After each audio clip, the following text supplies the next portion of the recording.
Hi, and welcome to Higher English, your go-to channel for mastering business English. I'm Craig, and today we're talking about a small change that can make a big impact. Avoiding the word very in professional communication. Why? Because using stronger, more precise words makes you sound more confident and professional. So, let's look at 8 alternatives to very that'll improve your business vocabulary. Let's get started. Number 1. Eager. Instead of saying very willing, use eager to express strong enthusiasm. Our team is eager to collaborate on this project and deliver great results. Number 2. Perilous. A stronger way to say something is extremely risky. Expanding into an untested market without research is a perilous move. Number 3. Precise. When you want to emphasize something as exact and detailed.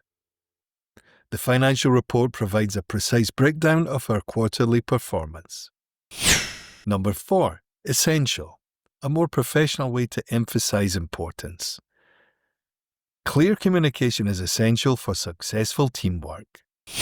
Number 5. Invaluable.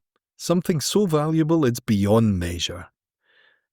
Our experience in negotiations has been invaluable to our company's success. Number 6. Innovative. A better choice when talking about fresh ideas or solutions. The team came up with an innovative marketing strategy that set us apart from competitors. Number 7. Swamped. A more natural way to express being extremely busy in a business setting.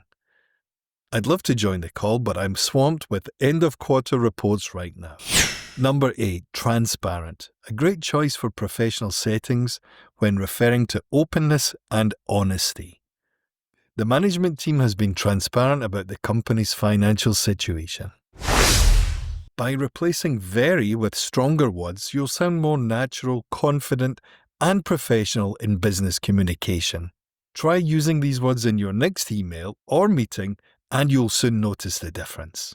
And if you found this video helpful, don't forget to like, subscribe, and hit the notification bell for more free business English tips. Thanks for watching, and I'll see you in the next one. Bye for now.